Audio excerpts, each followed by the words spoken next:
우리의 약함을 그 약함 그대로 버려두지 않고 강함 되시는 하나님께서 늘 우리의 삶을 능력으로 세우셔서 이 땅에서의 모든 상황과 삶을 승리로 이끌어 가시는 하나님을 마음껏 누리고 또 찬양할 수 있는 저와 우리 모든 성도님들의 삶이 되시기를 소망합니다. 우리는 사무엘서의 말씀을 통해서 다윗의 삶을 살펴보고 있습니다. 사무엘상 16장의 말씀을 보면요, 하나님께서 사무엘을 통해 다윗에게 기름을 부으신 말씀이 기록이 되어 있어요.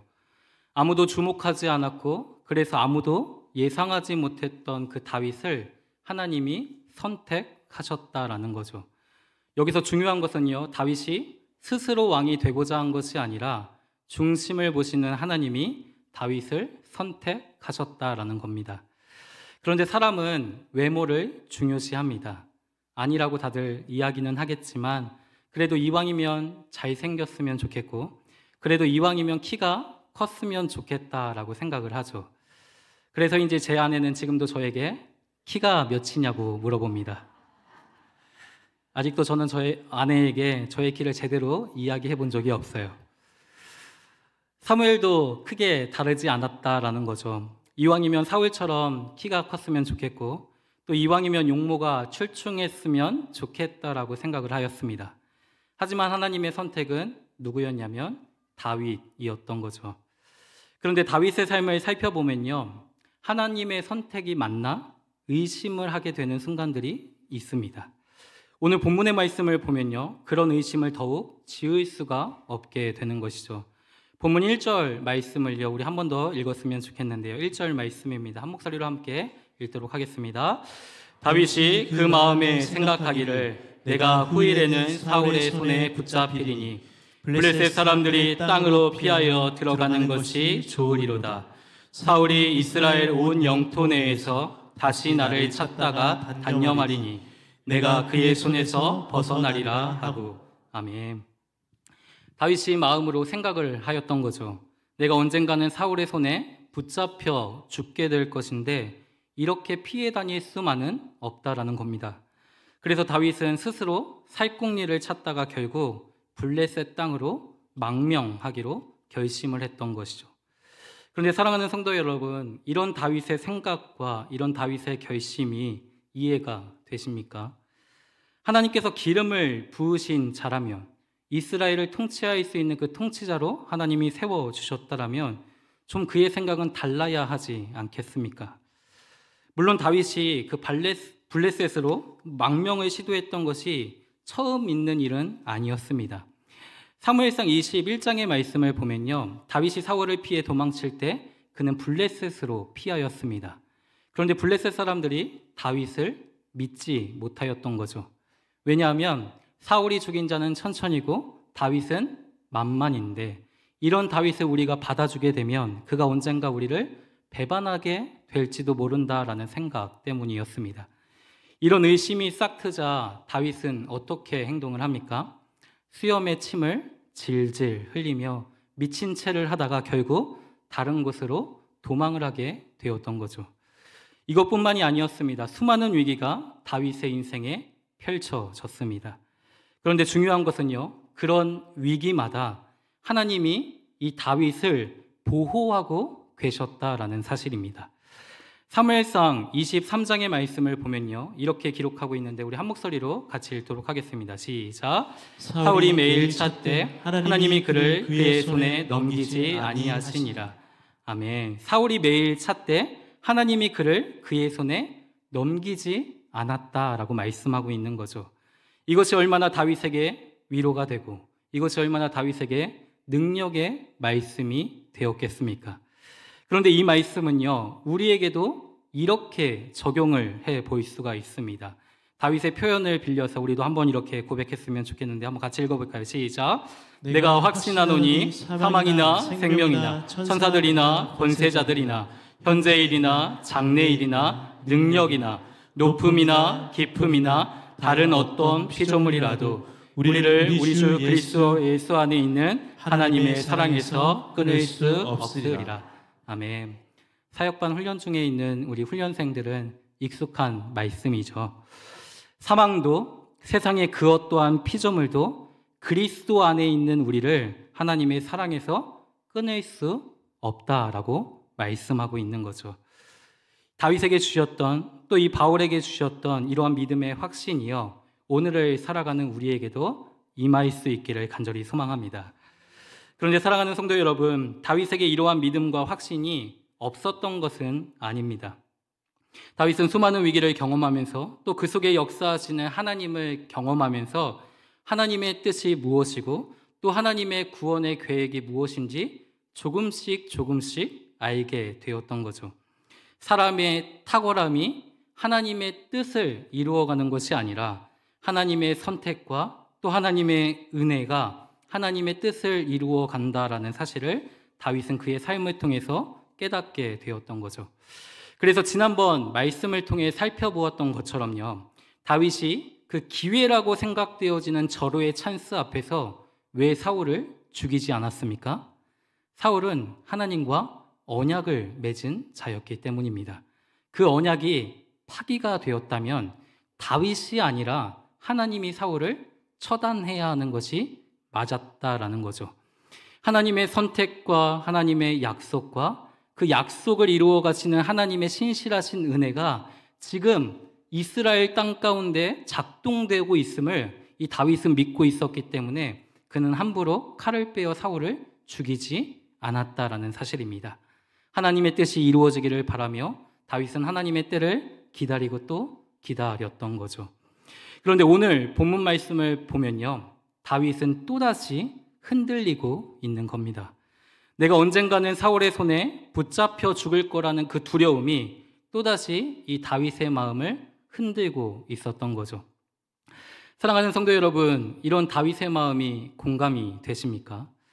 우리는 성경 전체를 통해서요, 이 다윗의 삶을 조명하여 보고 있기 때문에 하나님의 약속을 기다리지 못하고 또 두려워하고 있는 다윗이 이해가 가지 않을 때가 있습니다. 하나님이 말씀하셨다면 반드시 이루어 주실 것인데 왜 이렇게 하나님을 믿지 못하고 저렇게 불평과 낙심과 두려움 가운데 떨고 있는지 그 다윗을 바라보면서 한심하게 생각할 수도 있다라는 거죠.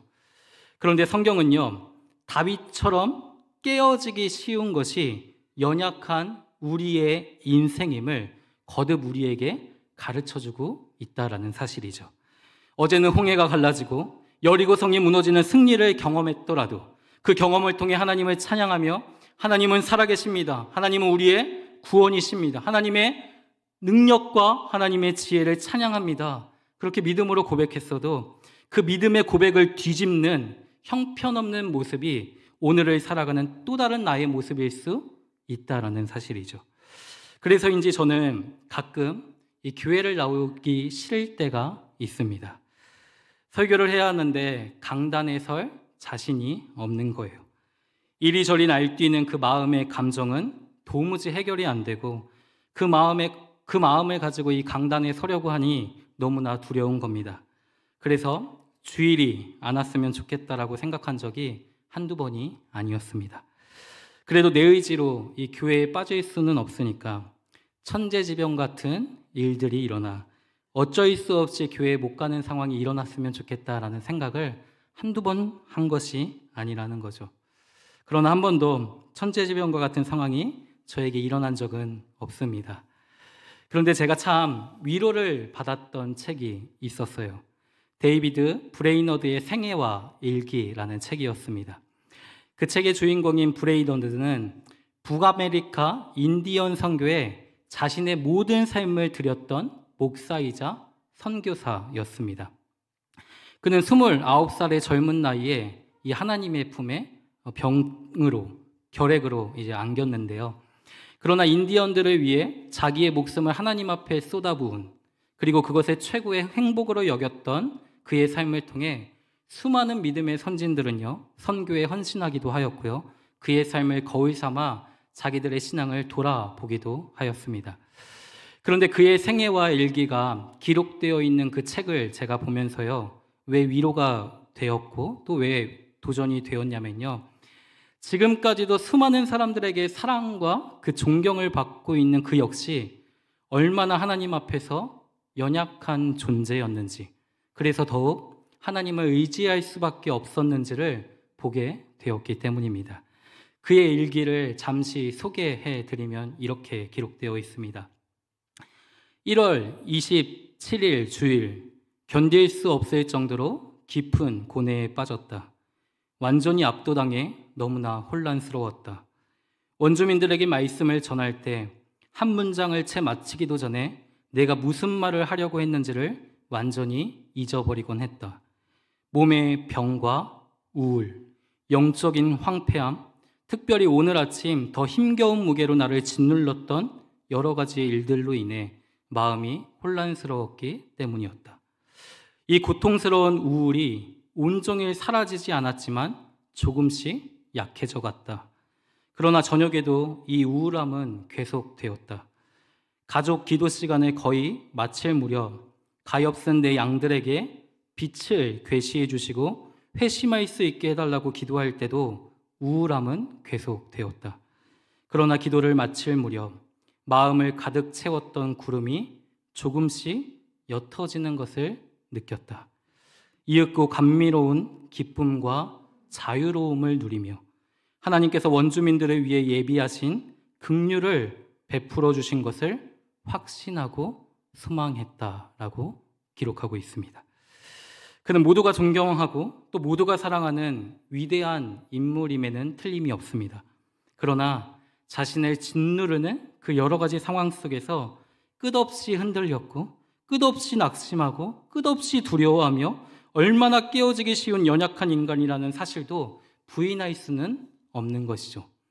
그러나 사랑하는 성도 여러분, 그럼에도 불구하고 우리가 그의 삶을 사랑하고 또 그의 삶을 존경할 수밖에 없는 그 이유가 무엇이냐면요, 연약하기에 더 하나님의 긍휼과 은혜를 의지할 수밖에 없음을 알았고 그렇기에 더 하나님께 간절히 매달리고 엎드렸기 때문이라는 겁니다. 이것이 무슨 말씀입니까? 우리가 깨어지기 쉬운 연약한 존재임에는 틀림이 없습니다. 그러나 그 연약함이 당연히 흔들릴 수 있고 당연히 죄를 지을 수 있고 당연히 낙심할 수 있는 핑곗거리로 사용되어지지 않았다라는 겁니다. 흔들리고 넘어질 수는 있죠. 그러나 그런 연약하고 처절한 죄인을 구원하여 주신 하나님 앞에 엎드려 하나님의 그 간절한 은혜를 의지하며 나아갈 때 그러한 자에게 이윽고 감미로운 기쁨과 감미로운 그 자유함을 주시는 하나님의 은혜를 우리가 놓쳐서는 안 된다라는 사실이죠. 때문에 성도는 연약함을 견딜 수 있어야 합니다. 여기서 연약함을 견디라는 말은요, 연약함의 신비를 누리라는 말입니다. 나의 약함을 통해서 하나님의 강함을 발견하고 우리의 겉사람은 낡아지나 우리의 속사람은 날로 새로워지는 그 하나님의 신비를 누려야 하는 것이 성도의 본분이라는 사실이죠. 바울의 삶을 한번 생각해 보십시오. 바울은 그리스도의 복음을 증거하는 것으로 인해서 얼마나 큰 박해와 얼마나 큰 시련과 얼마나 큰 고통에 시달렸는지를 모릅니다. 그러나 바울은요, 고린도후서 4장을 통해서 이렇게 고백을 하고 있습니다.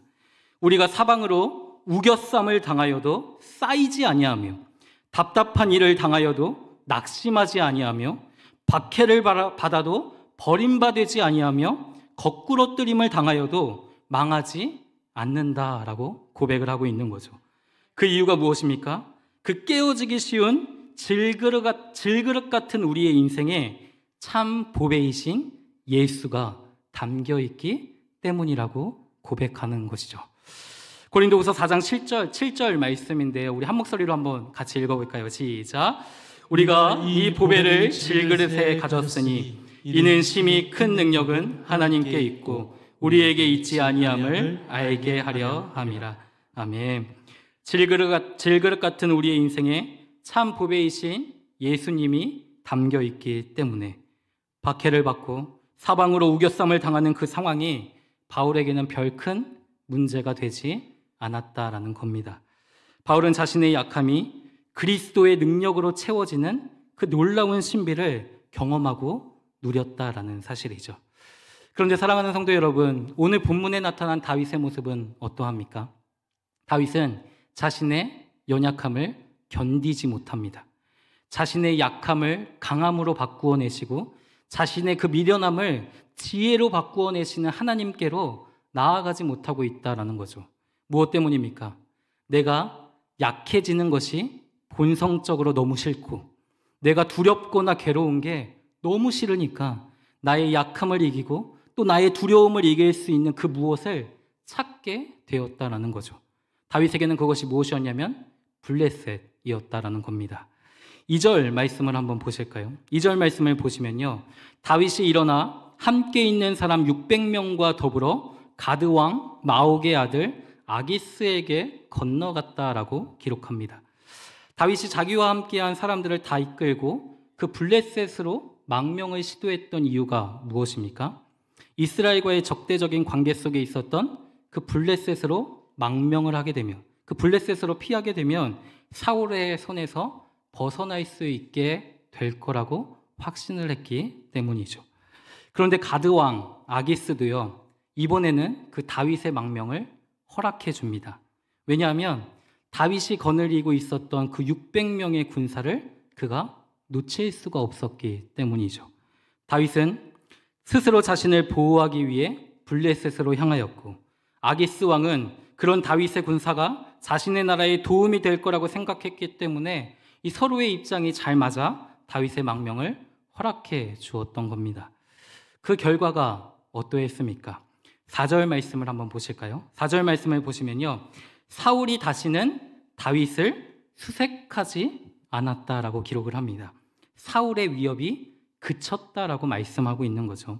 그리고 7절 말씀을 한번 보시면요, 다윗과 그와 함께 했던 모든 자들은 시글락이라는 그 성읍에 거주하며 1년 4개월 동안 안정된 삶을 살아가게 되었다라는 거예요.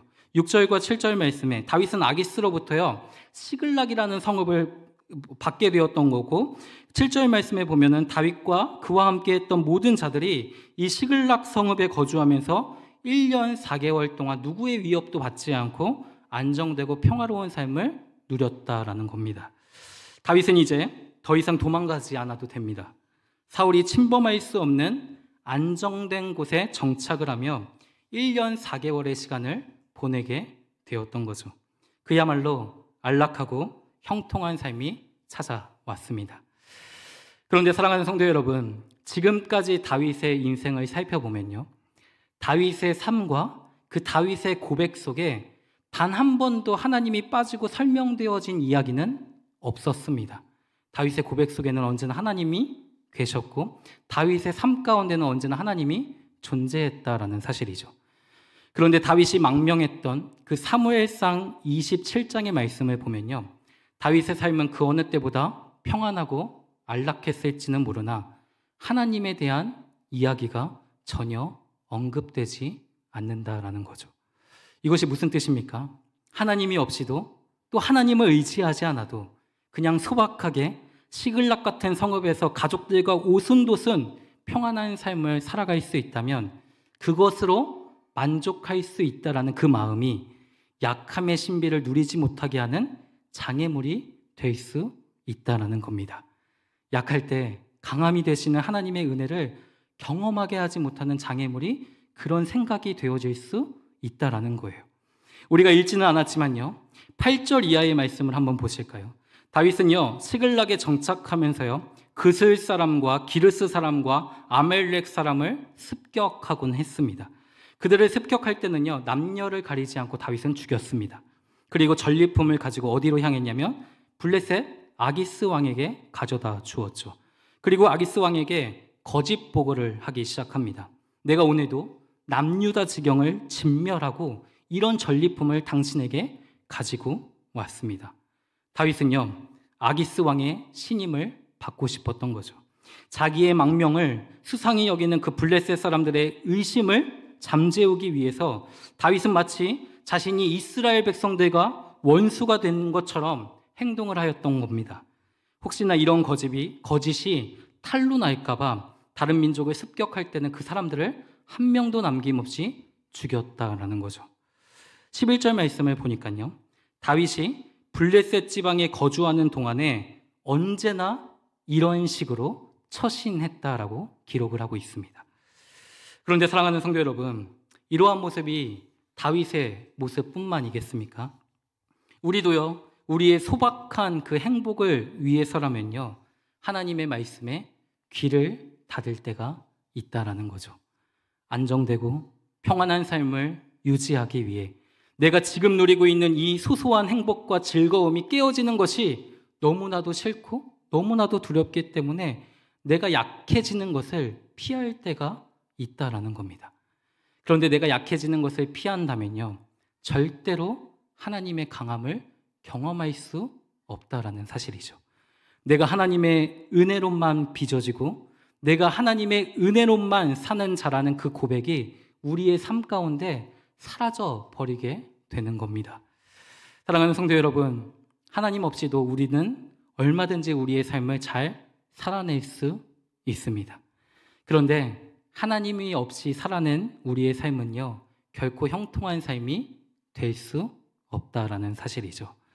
사무엘상 28장 1절의 말씀을 한번 보시면요, 그 블레셋 사람들이 이스라엘과 싸우려고 할 때 군대를 집결하게 되거든요. 근데 그 군대를 집결할 때 이 아기스 왕이 그 싸움에 누구를 앞세우게 되냐면요, 다윗을 앞세우게 됩니다. 다윗은 졸지에 블레셋 그 편에 서서 이스라엘과 전쟁을 치러야 하는 상황에 놓이게 되었다라는 거죠. 그런데요, 다윗을 믿지 못하는 그 블레셋의 방백들이요, 이 다윗을 만류한 것으로 인해서 다윗은 다행히 그 전쟁에서 빠지게 되었습니다. 그런데 사무엘상 30장의 말씀을 보니까요, 다윗이 그의 군사들과 이 전쟁을 치르기 위해서 잠시 자리를 비운 사이에 누가 그 시글락 성읍을 치게 되냐면 아말렉 사람들이 그 시글락 성읍을 쳐 들어오게 되죠.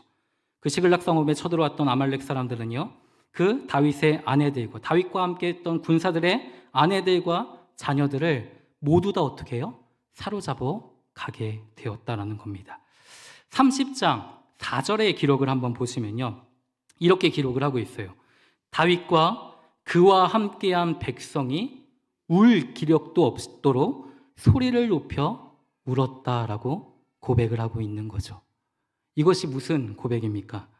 다윗은 하나님이 없이 살아낸 그 1년 4개월의 시간을 지나면서요, 다시 약함의 자리로, 그리고 그 약함 속에서 다시 그를 은혜의 삶으로 빚어가시는 하나님을 경험할 수 있는 신비의 자리로 나아갈 수 있었다라는 사실입니다.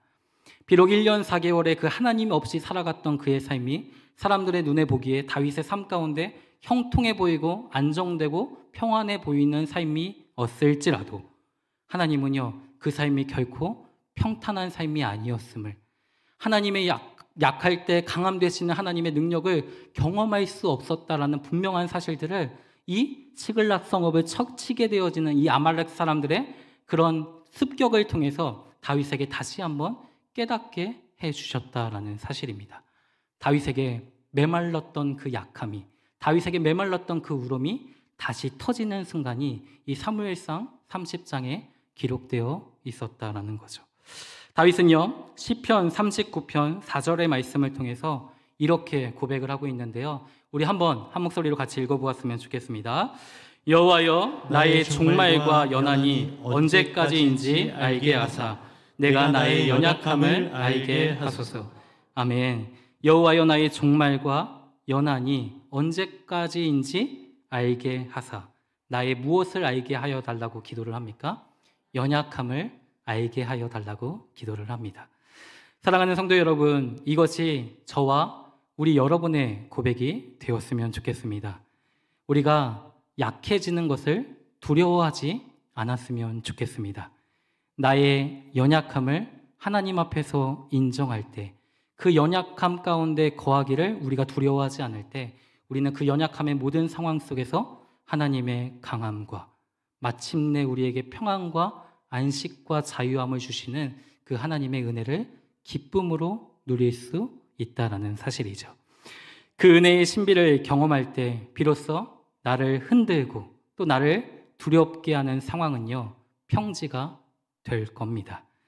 하나님이 없는 평탄한 삶을 우리가 사람들 앞에서 자랑하기보다 깨어지고 또 실패하더라도 하나님이 나의 삶을 분명하게 인도하여 주셨다라는 그 분명한 믿음의 고백이 우리의 삶 가운데 남아 있을 수 있기를 간절히 축원드립니다.